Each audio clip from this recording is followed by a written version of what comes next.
Assalamualaikum warahmatullahi wabarakatuh. Perkenalkan, nama saya Muhammad Hasan Saiful Rijal dari Prodi Sosiologi Agama, NIM 933708619, Fakultas Usuluddin dan Dakwah, Institut Agama Islam Negeri Kediri, IAIN Kediri. Di sini saya akan mempresentasikan sedikit tentang materi-materi yang telah diajarkan oleh Bapak Abu Syamsuddin selaku dosen pengaku mata kuliah fikih muamalah kelas B tentang bab fikih muamalah. Oke, langsung saja. Yang pertama adalah fikih. Fikih secara etimologi, fikih berasal dari bahasa Arab faqiha yafqahu faqihan, yang artinya itu mengetahui, mendalami dan memahami secara mutlak. Secara terminologi, fikih berarti ilmu yang mengkaji secara syariat yang ditetapkan oleh Allah Subhanahu wa Ta'ala dan ditujukan kepada manusia untuk dijadikan sebagai pedoman untuk menjalani kehidupannya di duniawi. Jadi secara jika digabungkan, fikih muamalah adalah muamalah secara etimologi itu berasal dari bahasa Arab amalu yu'amilu muamalatan, yang berarti itu saling bertindak, berbuat dan beramal. Sedangkan secara terminologi, muamalah yaitu aturan-aturan atau hukum-hukum Allah Subhanahu wa Ta'ala untuk mengatur manusia menjalani kehidupannya di dunia. Jadi fikih muamalah itu berarti sebuah hukum, sebuah tata cara dari Allah Subhanahu wa Ta'ala yang harus diikuti oleh manusia atau masyarakat untuk melindungi manusia yang lainnya. Ruang lingkup fikih muamalah. Ruang lingkup fikih muamalah di sini saya jabarkan ada dua. Yang pertama adalah muamalah adabiyah, yaitu muamalah yang dilihat dari subjeknya atau pelakunya. Yang kedua adalah muamalah madiyah, yaitu muamalah yang mengatur jual beli, syirkah, kerjasama, gadai, jaminan, utang piutang, gugatan, sayembara, sewa menyewa, dan lain-lainnya. Lanjut, yang kedua adalah amwal. Secara etimologi arti yaitu condong atau cenderung dan miring, karena manusia itu condong atau cenderung memiliki harta. Unsur-unsur harta, yang pertama unsur aniyah, yaitu bahwa harta itu ada wujudnya dalam kenyataan. Jadi harta yang tidak ada wujudnya itu bukan berarti harta. Yang kedua unsur urf, yaitu segala sesuatu yang dipandang harta oleh seluruh manusia atau sebagian manusia. Tidaklah manusia memelihara sesuatu kecuali menginginkan manfaatnya, baik manfaat madiyah maupun manfaat maknawiyah. Lanjut, bab ketiga, akad dan ruang lingkupnya. Pengertian akad dalam bahasa Arab itu artinya adalah sebuah ikatan atau pengencangan dan penguatan antara kedua belah pihak, antara laki-laki dan perempuan, antara penjual dan pembeli. Rukun akad itu ada 4, yaitu akad, dan yang kedua adalah akad alaih, yang ketiga membentukkan akad, dan keempat adalah sigot al-akad. Syarat-syarat akad, yang pertama syarat orang yang bertransaksi. Yang pertama adalah berakal, balik, mumayyiz, dan orang yang dibenarkan secara hukum untuk melakukan akad.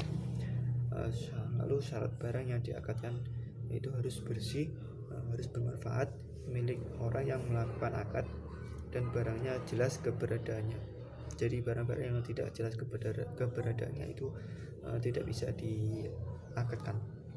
Macam-macam akad itu ada 3. Yang pertama adalah akad munjiz, yang kedua adalah akad mu'allaq, dan yang ketiga adalah akad mudhaf. Lanjut, bab keempat, bai atau jual beli. Pengertian bai di sini secara etimologi, bai atau jual beli adalah menjual atau mengganti suatu barang. Sedangkan secara terminologi, bai atau jual beli adalah suatu perjanjian tukar menukar benda yang dilakukan oleh kedua orang dan diikat dengan akad serta sukarela atau ikhlas antara keduanya, yaitu pihak penjual merelakan barangnya yang dijualkan dan yang membelinya merelakan uangnya untuk diberikan kepada si penjual. Syarat-syarat bai atau syarat-syarat jual beli terdapat itu ada 4 syarat, yaitu yang pertama adalah syarat terjadinya akad, yang kedua adalah syarat sahnya akad, dan ketiga syarat terlaksananya akad, dan 4 adalah syarat wujub. Macam-macam akad bai itu ada 3. Di sini saya jabarkan dan ada 3. Yang pertama adalah jual beli benda yang sifatnya kelihatan, dan yang kedua adalah jual beli benda yang hanya disebutkan ciri-ciri dan sifatnya atau barang pesanan. Jadi barang-barang yang tidak disebutkan dalam ciri-ciri tersebut itu bukan tidak bisa dinamakan jual beli ya, karena syarat jual beli adalah harus barangnya itu terlihat dan sesuai. Dan yang ketiga adalah jual beli benda yang tidak sah, baik jual beli benda yang haram barangnya, haram mendapatkannya, haram dan yang lainnya. Nah, coba kelima adalah pengertian ijarah. Ijarah menurut bahasa adalah upah, sedangkan menurut istilah ujrah adalah akad atau transaksi terhadap manfaatnya. Pengertian ujrah adalah biaya atau jasa atau upah, seperti kita mengeluarkan tenaga dan kita mendapat upah atau sesuatu yang bernilai ekonomis. Rukun ijarah di sini saya jabarkan ada 5. Yang pertama adalah kalimat yang digunakan transaksi dan dijawab iya oleh si penyewa. Yang kedua adalah ada upah atau ongkos atau biayanya, dan yang ketiga ada kemanfaatan barang atau jasanya, dan yang keempat adalah mukri atau mujir, dan yang kelima adalah muktari atau mustajir. Rukun ujrah di sini saya jabarkan ada 4. Yang pertama adalah 2 orang yang sedang berakad, dan yang kedua ada ijab qabul atau akadnya, dan yang ketiga ada sewa atau imbalan atau upahnya, dan yang keempat ada manfaatnya. Terus syarat-syarat ijarah di sini saya jelaskan ada 3. Yang pertama adalah mumayyiz atau cukup umur, dan kedua adalah sigat ijab qabul, dan ketiga upah harus saling diketahui, dan yang keempat ada barang atau manfaatnya harus jelas. Syarat-syarat ujrah, yang pertama ada beli, dan yang kedua saling menyatakan kerelaan dalam akad. Jadi keduanya itu harus saling rela ya. Terus yang ketiga jelasan manfaat objek yang diberi agar tidak ada perselisihan. Jadi di situ dijelaskan pula manfaatnya objek atau barang tersebut agar nantinya itu tidak ada perselisihan di antara keduanya, baik dari pihak si penjual atau si pembeli. Dan yang keempat boleh diserahkan langsung dan tidak cacat. Jadi barang-barang itu harus sempurna ya, barang-barangnya harus yang sempurna dan tidak cacat. Dan yang kelima, objek itu harus halal, baik halal dari barangnya atau halal dari mendapatkannya. Dan yang keenam, yang disewa bukan kewajiban penyewa. Jadi bila mana terjadi kekeliruan atau kesalahan dari barang tersebut, itu bukan tanggung jawab si penyewa, tetapi tanggung jawab dari pihak si penyewanya. Kenapa tidak dicek terlebih dahulu atau yang lainnya. Dan yang ketujuh adalah objek akad adalah yang disewakan atau barang tersebut. Dan yang kedelapan adalah upah atau sewa itu harus jelas. Jadi ada perjanjian terlebih dahulu di antara keduanya, upahnya harus jelas.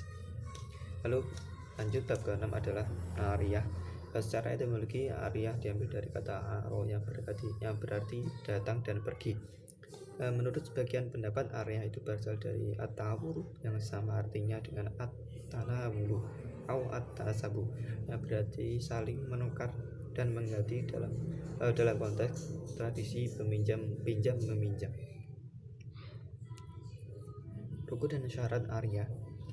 Menurut Imam Hanafiyah itu rukun ariyah itu ada 1, yaitu ada ijab dan qabul. Sedangkan menurut Imam Syafi'iyah itu rukun ariyah itu sebagai berikut. Yang pertama adalah kalimat mengutangkan atau lafadznya. atau ijab kabulnya. Yang kedua adalah ada mu'ir, yaitu orang yang mengutangkan atau yang berpiutang, dan musta'ir, yaitu orang-orang yang menerima utangnya tersebut. Dan yang ketiga ada objek yang diutangkan atau benda yang diutangkan. Lanjut, macam-macam ariyah. Macam-macam ariyah di sini saya jabarkan ada dua. Yang pertama, ariyah mutlak adalah pinjamnya barang yang dalam akadnya atau dalam transaksinya itu tidak dijelaskan persyaratan apapun. Dan yang kedua adalah ariyat muqayyadah, adalah meminjamkan suatu barang yang dibatasi waktu dan kemanfaatannya. Lanjut, bab ke-7 adalah ada qard. Qard adalah bentuk masdar yang berarti memutus. Qard secara etimologi yaitu pinjaman hutang atau muqrad, atau juga bisa berarti memberikan pinjaman hutang atau iqrad. Secara terminologi, qard adalah memberikan harta kepada orang yang akan memanfaatkannya dan mengembalikan gantinya di kemudian hari tanpa unsur tambahan atau unsur bunga. Lanjut, rukun qard. Yang pertama ada muqrid, yang kedua adalah muqtarid, yang ketiga ada muqarrad, dan yang keempat ada syigat atau ijab kabul. Lanjut, macam-macam qard. Dilihat dari pihak pemberi hutang. Menurut ulama fikih, hutang dapat dibedakan. Yang pertama, hutang kepada Allah ialah hak yang wajib dibayarkan oleh seseorang karena perintah Allah kepada orang-orang tertentu yang berhak menerimanya. Yang kedua, hutang kepada sesama manusia yang dikaitkan dengan jaminan tertentu. Dilihat dari segi kuat lemahnya pembuktian kebenarannya, itu dapat dibedakan. Yang pertama, hutang piutang yang kebenarannya dapat dibuktikan dengan surat keterangan atau surat pernyataan tertulis dan pengakuan yang jujur dari orang yang berhutang. Dan yang kedua, hutang piutang hanya didasarkan atas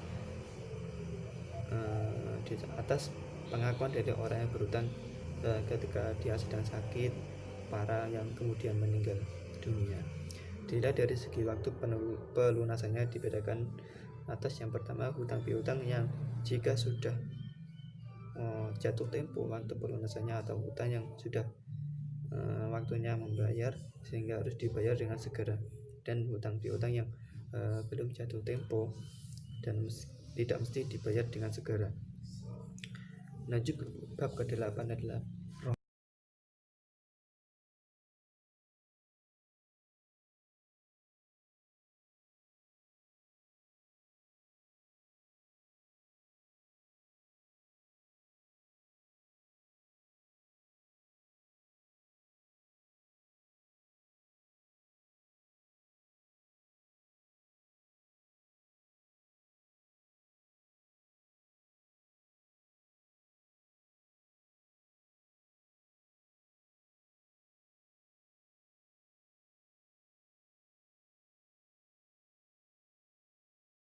syarat rohon itu ada 4, yaitu yang kedua adalah balik, dan yang ketiga adalah ada barangnya atau ada objeknya, dan keempat ada perwakilannya.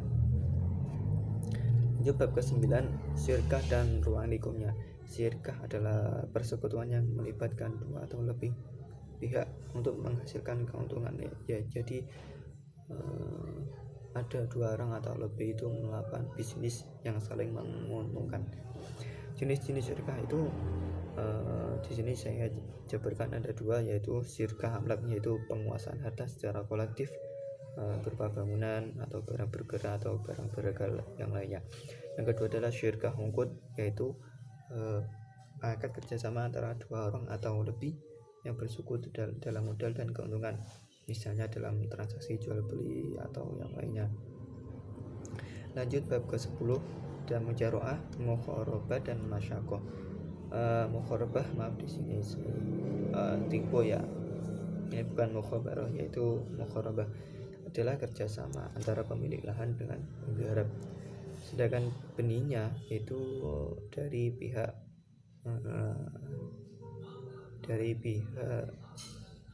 pemilik modal, karena punya yang cukup mahal seperti cengkeh, pala, terus vanili dan lain-lainnya. Dasar hukum mukharabah itu menurut Imam Ibnu Al-Qayyim berkata, Kaisar Khaybar merupakan dalil kebolehan mukharabah maftibu lagi dengan membagi hasil yang diperoleh antara pemilik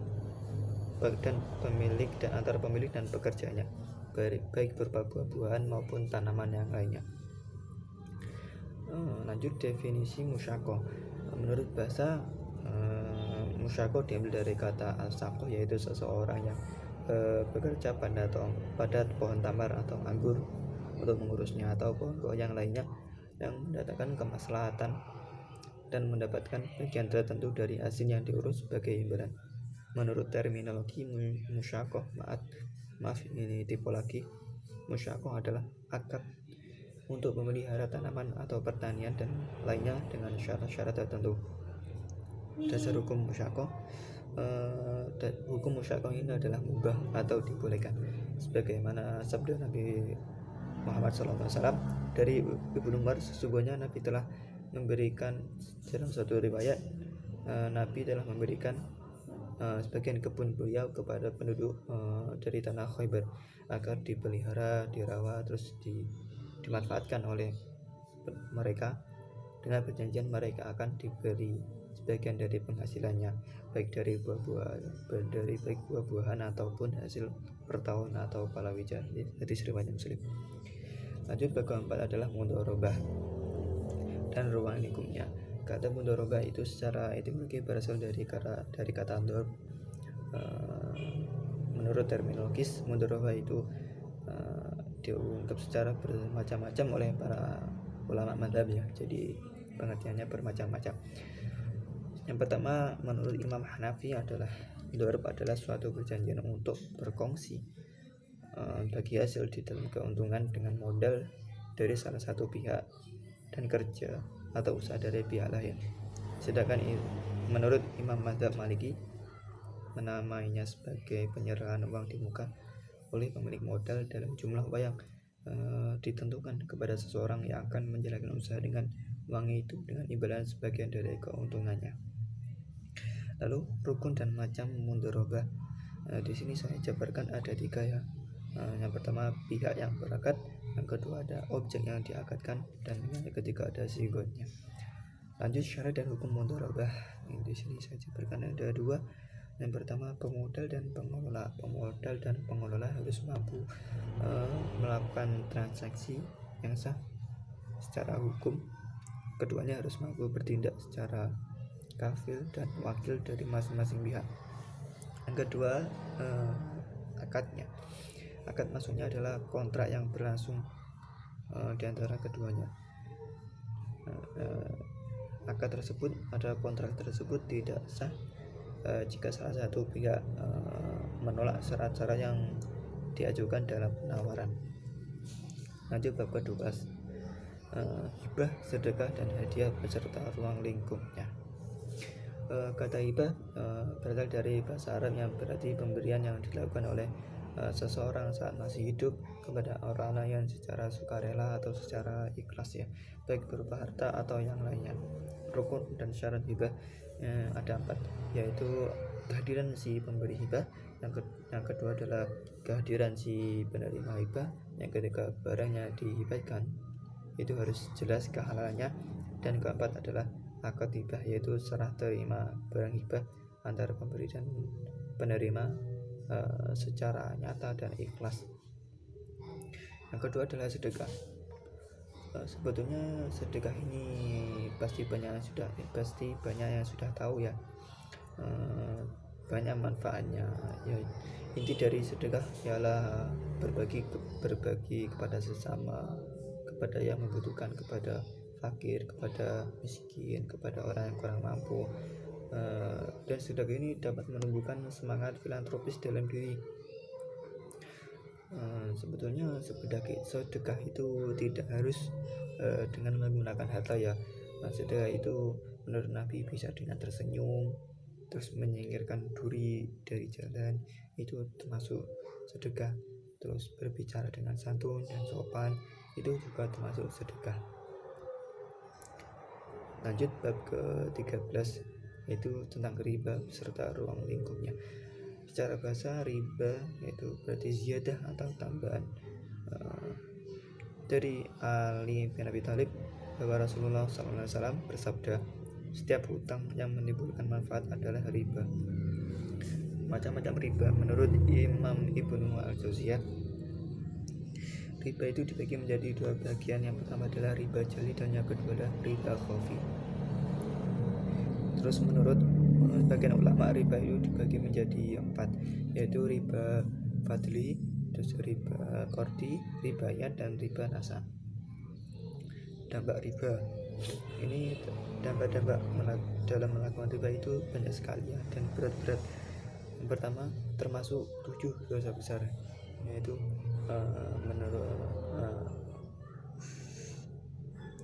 jadi dosa riba itu termasuk 7 dari dosa besar.